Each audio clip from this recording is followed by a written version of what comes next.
Depois de uma pausa de 2 dias, sem estarmos a fazer e a apresentar o Bíblia Fala, voltamos ao seu contacto, voltamos a estar consigo para que nos próximos 10 minutos nós possamos aprender mais sobre aquilo que está reservado para nós esta semana. Continuamos com este tema tão extraordinário como é o estudo sobre o Espírito Santo, sobre esta pessoa de Deus e aquilo que Ele pode fazer em cada um de nós, na sua igreja, por todo este mundo, por todos aqueles que andam à procura de Jesus, para aqueles que já o aceitaram e também aqueles que estão a preparar a sua vida para a eternidade. Nós vamos continuar a estudar mais alguns detalhes sobre aquilo que podemos receber, sobre o muito que o Espírito Santo nos pode dar e aconselho a abrir a sua Bíblia, convido neste caso a abrir a sua Bíblia em 1 Coríntios capítulo 12. Vamos ler aqui 2 ou 3 versículos que serão mote da nossa conversa, capítulo 12 de 1 Coríntios, para lermos os versículos 4 a 7 e depois o versículo 11. A partir do versículo 4 diz: Ora, há diversidade de dons, mas o Espírito é o mesmo. E há diversidade de ministérios, mas o Senhor é o mesmo. E há diversidade de operações, mas é o mesmo Deus que opera tudo em todos. Mas a manifestação do Espírito é dada a cada um para o que for útil.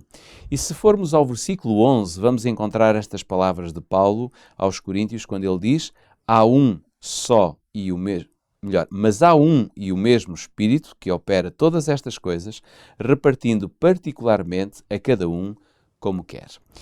Pedro, nós estamos aqui a ver que Paulo fala de essências. Qual é a essência que Paulo, no fundo, está aqui a ensinar a cada um de nós? E o que é que nós podemos dizer destas funções, que são funções-chave do Espírito Santo? Não há dúvida que, quando a Bíblia fala sobre Deus, essencialmente ela usa uma linguagem que eu vou designar como funcional. Isto é um dos aspectos talvez mais preponderantes para poder compreender o ensino bíblico sobre a pessoa de Deus. O que é que isto quer dizer? Que nós aprendemos sobre Deus essencialmente através daquilo que Ele faz. Isto é o mesmo, ou uma das implicações disto é que a Bíblia passa muito pouco tempo em explicações sobre quem Deus é na sua essência e nós vamos apercebendo-nos de Deus e das suas características através das suas ações ou das suas funções. Daí podemos dizer, este é um ponto prévio, antes de responder especificamente à tua pergunta, que a Bíblia é essencialmente funcional a falar sobre Deus. Ora, o Espírito Santo, como pessoa da divindade, tal como a Bíblia a apresenta, na pessoa do Pai, do Filho e do Espírito Santo, é sem dúvida um dos exemplos perfeitos deste conceito. A maior parte do que nós encontramos no Novo Testamento, sobretudo, acerca do Espírito Santo, é funcional. É dizendo-nos qual é a sua ação, como é que ele age, como é que ele está a agir na vida de cada crente. Já temos falado aqui diversas vezes sobre isso. E agora, em particular, esta função, que é, sem dúvida, como disseste, uma função-chave no ensino da Bíblia sobre o Espírito Santo, de que ele distribui os dons. E aqui ele está, no fundo, a distribuir os dons a uma comunidade, não é? A uma igreja. Não é? Ou seja, os dons são dados individualmente a cada crente, mas eles são dados numa perspectiva coletiva. Isso é um tema também que nós continuaremos a abordar. No fundo, nós podemos dizer o seguinte: a igreja cristã, segundo, vamos dizer, a teologia do Novo Testamento, ela está construída em 2 grandes pilares. Este é um ensino que eu creio que é muito importante e gostava de o partilhar aqui contigo e com todos aqueles que nos veem. Existem 2 pilares fundamentais para compreender a própria organização da igreja cristã.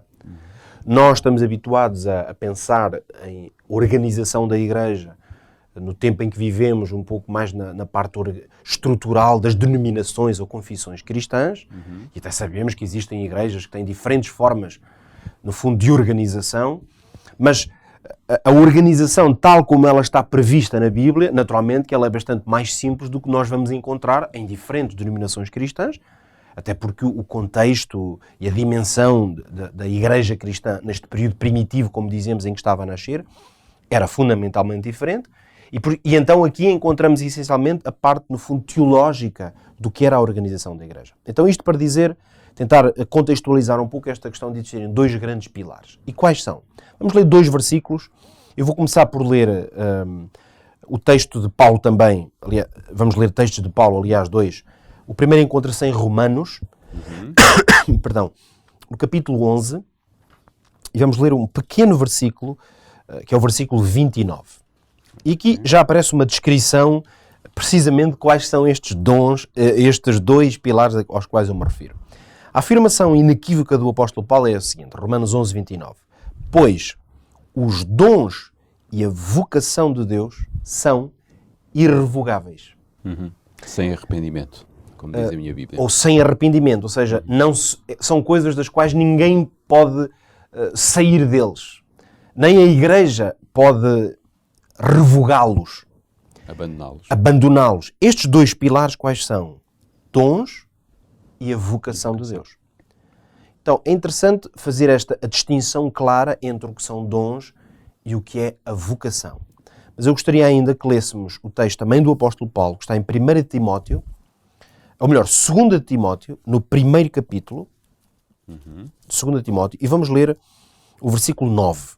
O apóstolo Paulo é toda uma secção aqui no primeiro capítulo que ele fala até do exemplo dele, e é a partir do exemplo dele que ele está a ilustrar um pouco esta realidade da Igreja, e ele está a falar acerca daquilo que Deus faz, está a exortar a Igreja a não se envergonhar do Evangelho, do testemunho de Deus, e então ele vai dizer no versículo 9, Deus, e diz que nos salvou e chamou com uma santa vocação, não segundo as nossas obras, mas segundo o seu próprio propósito e a graça que nos foi dada em Cristo Jesus antes dos tempos eternos.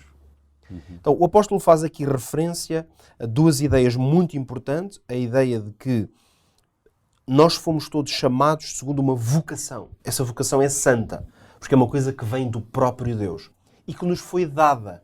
Quer dizer, nós não recebemos da parte de Deus um chamado ou uma vocação para o servirmos, para sermos como que coadjutores ou ajudantes na sua obra. Não foi baseado nos nossos méritos ou nas nossas capacidades naturais, foi baseado no seu propósito, na sua intenção. Então, no fundo, o que é que nós encontramos aqui? A ideia de que, por um lado, Deus chama os seus filhos, a isto, na linguagem bíblica, dá-se o nome de vocação, e em segundo lugar, Deus capacita, a isto dá-se o nome de dons. Então, é da junção. Quando nós olhamos para a organização da Igreja, em termos básicos, e aqui básicos não é em termos simplistas, é em termos fundamentais, se pensarmos bem, toda a lógica da comunidade de crentes da Igreja baseia-se nisto. Que cada pessoa individualmente se sente chamada ou vocacionada por Deus, e depois como é que a pessoa vai dar corpo a essa vocação? Recebeu da parte de Deus dons, e aí é o trabalho do Espírito Santo, porque, como lemos, ele distribui a cada um e dá diferentes, a essa diversidade no texto que leste em Coríntios, quer dizer, há diferentes operações, há diferentes ministérios, lá está, há diferentes formas de cada um exercer a vocação que recebeu da parte de Deus. Então, quando eu reconheço, porque a vocação, em certo sentido, vem primeiro, é o primeiro pilar. Quando eu reconheço que recebi da parte de Deus um chamado para ser, e o chamado é a começar por ser parte do povo de Deus, do seu povo, da sua família na terra, podemos tentar descobrir depois quais são as características. Automaticamente, quando eu me sinto vocacionado e chamado por Deus, eu digo, Senhor, eis-me aqui, como dizia Isaías, eis-me aqui, envia-me a mim. E o que é que eu vou fazer? Se tu me chamas, o que é que queres que eu faça na terra? Naturalmente, que há aquilo que nós podemos considerar que são os chamados gerais da parte de Deus. Deus chama-nos todos, por exemplo, a sermos seus discípulos, seguirmos o exemplo de Cristo. O chamado à missão também é um chamado global. Deus não chamou uns para exercerem a missão e outros para não exercerem. E há aqueles que já têm, digamos, algumas características que são vistas naturalmente, mas depois conseguimos descobrir outras que se calhar nunca iríamos descobri-las ou tê-las se não fosse o aspecto vocacional e o chamado de Deus. Porque reconhecemos que Deus nos chama e aí estamos numa postura quase de descobrir de que forma é que Deus me quer usar.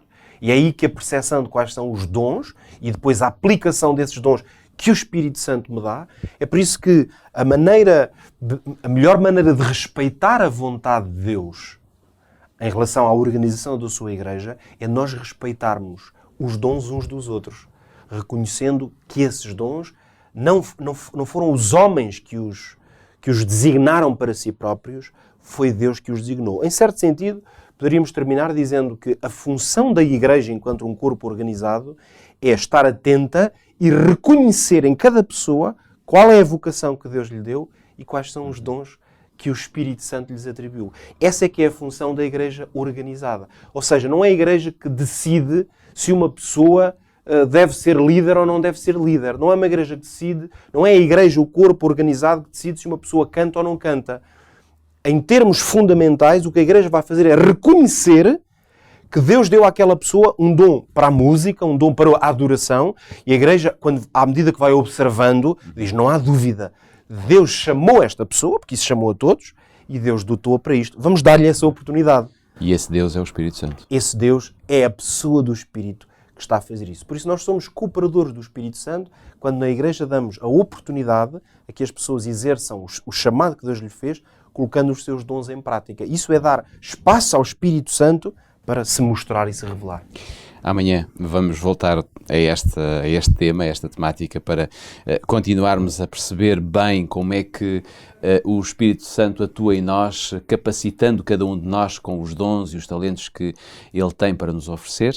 Não se esqueça, poderá estar connosco sempre através da Rádio RCS, poderá também acompanhar-nos em vídeo através do Facebook da Rádio e também no Hope Channel. Nós marcamos encontro amanhã neste mesmo horário. Até lá, tenham um ótimo dia.